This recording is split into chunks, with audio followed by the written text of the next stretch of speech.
सामने इसी गुफा में रहती है।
तो मैं अपनी रानी बनाऊं। इतनी बड़ी सेना लेकर? ये तो सब बाराती है। ये कोई विवाह का मंडप नहीं है, ये तो रणभूमि है, और रणभूमि में बाराती। कदाचित तुम भूल रहे हो महिषासुर कि ये तुम्हारी मृत्यु भूमि है, और यदि तुम मृत्यु को गले लगाना ही चाहते हो तो अपने सेवकों को मौत के मुंह में क्यों धकेल रहे हो तुम? अपने पुत्र, भाई एवं जमाई की मृत्यु से तुम्हारी आंखें नहीं खुली क्या? अच्छा, कदाचित तुम मेरी आंखों के समक्ष अपने प्राण त्यागना चाहते हो? तुम्हारा यौवन और सौंदर्य देखकर मेरे हृदय में भावनाएं उमड़ती हैं, किंतु मैं जानते हो अपनी आंखों में समा क्योंकि महिषासुर को मधुवानी स्त्रियों से ज्यादा मधुवानी स्त्रियां अच्छी लगती है। मैंने तो ये भी सोच लिया है कि तुमसे विवाह करने के पश्चात भला अपनी मृत्यु से किसी को विवाह करके सुना है क्या? पहले अपने जीवन की चिंता करो महिषासुर।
अवश्य मृत्यु दूंगी। मैं महिषासुर की मृत्यु, त्रिलोकीनाथ की मृत्यु।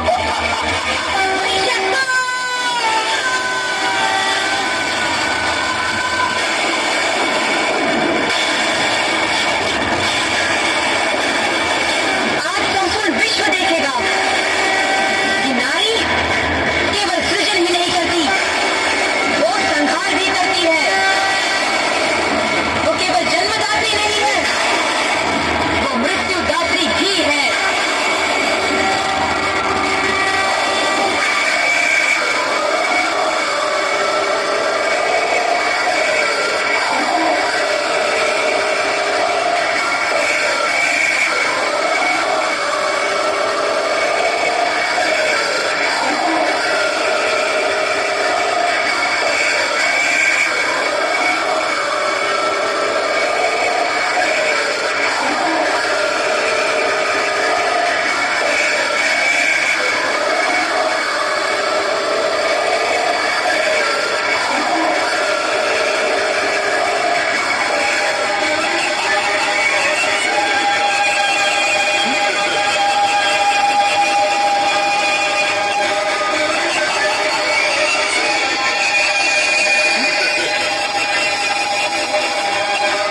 ভালো